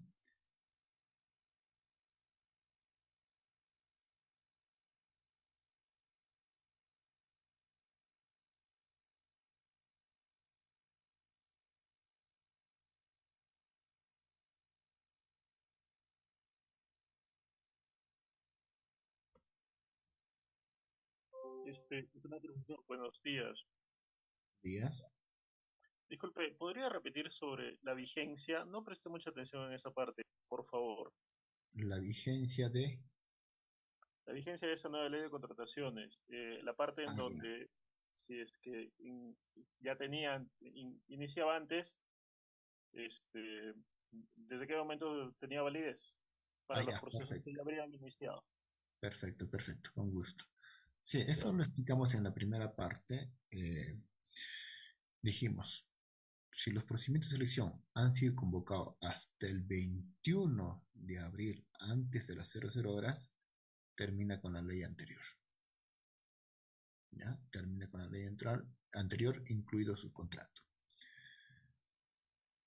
Los procesos declarados desiertos, pero que se hayan convocado con la norma anterior, también la segunda convocatoria continúa con la norma anterior. Tercero, los procedimientos de selección que hayan sido convocados antes del 21, o mejor dicho, antes del 22, del 21 en atrás, pero hayan sido declarados nulos, nulidad de oficio y retrotraído a una etapa diferente a la convocatoria. Por ejemplo, integración de bases. No se, no se absolvió de manera correcta una observación. Ya estamos en presentación de ofertas y declaramos nulo y retrocedemos. O puede ser a la calificación. Hemos calificado, pero nos hemos dado cuenta que hemos calificado mal. Entonces retrocedemos a la calificación. Entonces, mientras la nulidad no sea a convocatoria, o sea, mientras no retrocedas hasta la convocatoria, culminas con la ley anterior. Pero si retrocedes hasta la convocatoria, en ese caso, te aplica nueva ley. ¿Por qué? La nulidad implica inexistencia de esos actos. Ya no existe. Entonces la convocatoria no existe. Como no existe, la norma dice, si tú convocaste, aplica la norma anterior, pero como no existe la convocatoria, no aplica nada. Es decir, no habría posibilidad de aplicar la norma anterior. Tendrías que volver a convocar, que va a ser obviamente después del 22, hoy día, por ejemplo, o en este caso el lunes ya es nueva ley. Entonces, en aquellos casos que se hayan declarado la nulidad y se haya retrotraído la etapa de convocatoria, aplica la nueva ley, pese a que se haya convocado antes del 22 de abril. No sé si con eso ya te quedó claro. Bueno, no sé quién realizó la consulta. Sí, profesor, muy amable, muchísimas gracias. De nada. ¿Alguien más?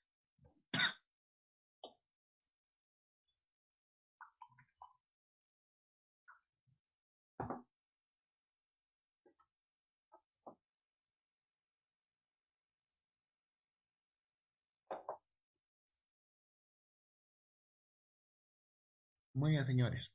Me parece que no hay consultas. Eh, buenos días, Sí. buenos días. Disculpe, no pude ingresar desde el inicio y de repente por ahí nos pueda reforzar en el tema sobre el PAG y el plan anual y el Mm, cuadro multianual, mejor dicho. Le agradecería ya. bastante. ¿Tiene SIGA o no tiene SIGA? Mm, no, actualmente no estoy trabajando, justamente Ah, por ya, eso es que quiero absorber toda la información posible respecto al cuadro multianual y al PAC. ya. A ver, rápidamente la primera parte, resumiendo. Hasta el día 8, me parece que es jueves, las entidades públicas tenían el plazo para poder actualizar su PAC como primera actividad con la nueva normativa, antes de convocar. Y esta actualización, en sencillo, ¿qué cosa es? Modificar lo que estaba programado, pendiente por convocar a la nueva norma. a su equivalente en la nueva norma. Ejemplo, Municipalidad X estaba programando vaso y leche, 100.000 soles la compra. Con la norma anterior era una S, no se convocó todavía. Entonces tengo que buscar su equivalente en la norma vigente. ¿Cuál es? Ya no hay AS en la norma vigente. En la norma vigente sería licitación pública abreviada. Ese es el primer paso. O sea, esa es la primera actividad que todas las entidades, ¿no?, han debido realizar ya en la entrada de vigencia de la norma. Esa es la actualización. Muy bien. Eso es de lo que está programado y pendiente por convocar. Pero también el lineamiento, para esto salió un lineamiento, dice lo siguiente. En esos 10 días que venció el 8, de acuerdo al comunicado de la DGA, dice que por única vez, ojo, por única vez, las entidades van a poder incluir y excluir en esos 10 días necesidades que no estaban programadas. Entonces, como no estaban programadas, vamos a suponer, ¿ya? Estaba solo programado. Hay municipalidades, por ejemplo, que solo tienen programado base de leche, ¿ya? Y en esos días se percatan que tienen que incluir combustible, cemento para sus obras, por ahí fierro, agregados, entre otros. Ojo, mayores 8 y 3. Entonces, esto de aquí tiene que incluirse al PAC en esos 10 días. Pero el paso previo para incluir al PAC es el cuadro multianual de necesidades. Y para incluir en el cuadro multianual de necesidades, primero tienen que solicitar la modificación. ¿Con qué documento solicito? Con el anexo 5. El anexo 5 es un formato, ya, que se utiliza en la programación multianual de bienes, servicios y obras para justamente solicitar la modificación. ¿Con qué se aprueba? Con el anexo 6.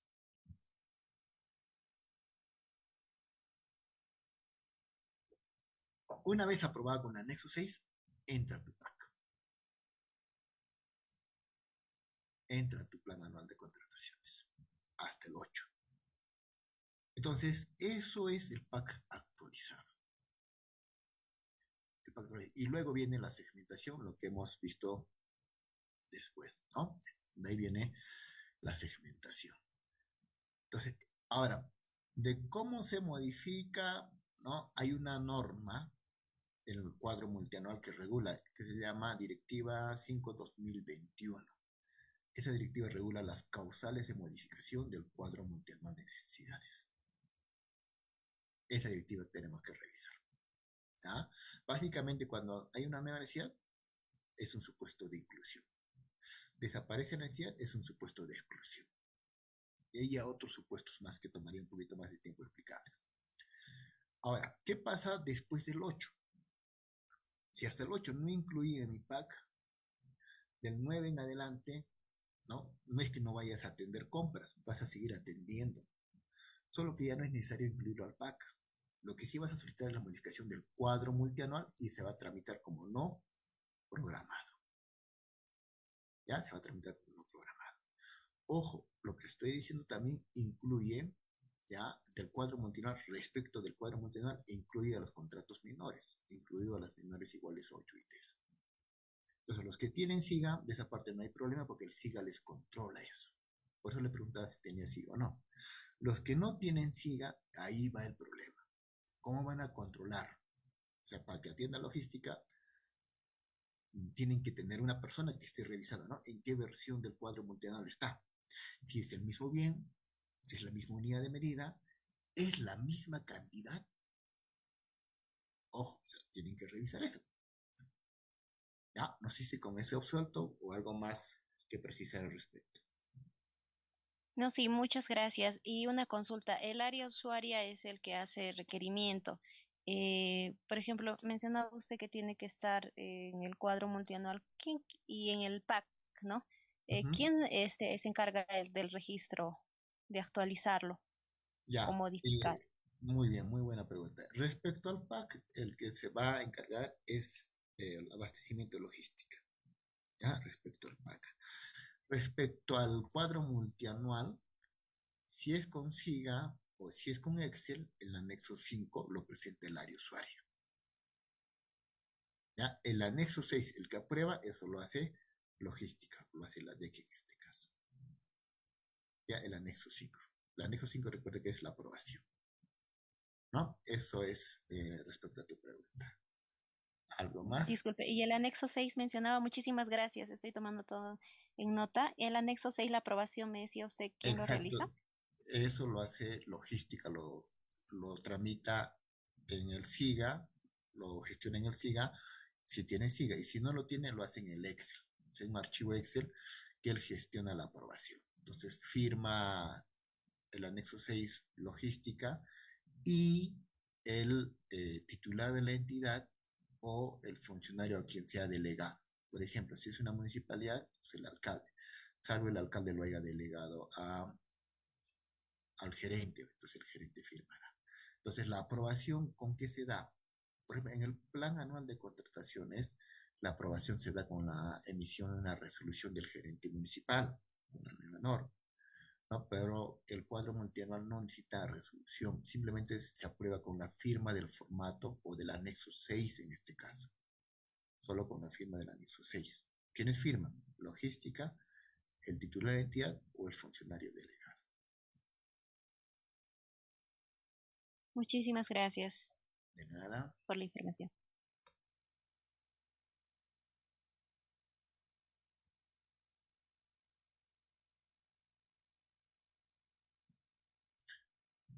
Muy bien, me parece que ya no hay más consultas. Entonces nos estamos viendo en nuestra nueva sesión. No sé si los organizadores van a dar alguna indicación. Por mi parte sería todo. Nos estamos viendo y desearles una excelente tarde que tengan y asimismo a todas las madres dejarles feliz día el día de mañana que puedan disfrutar, ¿no? En compañía de sus seres queridos, la familia. Y nada, nos estaremos viendo la siguiente sesión. Espero estar mejor para dicha fecha. Muchas gracias, señores. Muy buenas tardes ya. Buenas tardes. Muchísimas gracias, licenciado William. Agradecerle aquí infinitamente de este Eclipse en Paz y Bien y también, por supuesto, los amigos señores de Corlapuno. Vamos a dar algunas indicaciones para el día lunes 12. Hoy esta sesión ha sido una excepción de 10:30 el inicio. A partir del 12 y el 15, las dos sesiones posteriores que vienen, que vamos a iniciar 6:30 de la tarde. Por favor, puntuales, porque aquí el expositor va a cumplir y no queremos que ustedes como asistentes puedan perderse, ¿no? Y esto es una secuencia que tenemos que estar presentes. 6:30 en punto a 8. Entonces, les he dotado ya el link permanente. Va a ser para las dos sesiones también. ¿Algunas dudas? Por favor, siempre escríbanos por el WhatsApp interno y ya se les he entregado personalmente a cada uno. Son individuales. Ya, cualquier duda, informaciones, háganos llegar al WhatsApp por interno de Eclipse en Paz y Bien. Los números ya los tienen ahí, ¿no? Es el 913 19 59 90. Entonces, muchísimas gracias. De igual manera, les brinda muchos saludos de Eclipse en Paz y Bien a sus mamás, algunos que son profesionales, mamás también, el día de mañana. Tengan muchos éxitos como profesionales y también quizás personas que tienen sus mamás al lado, pues hay que abrazarles, hay que visitarles, ¿no? Y les deseo felicidades desde Eclipse en Paz y Bien. Muchísimas gracias.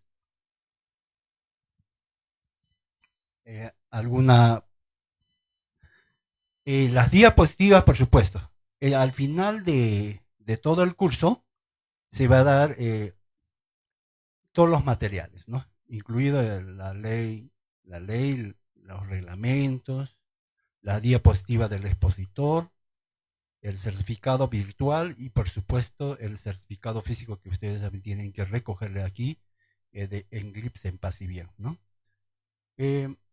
Las diapositivas todos se los va a entregar al final, amigos, ¿ya? Entonces, hasta el lunes.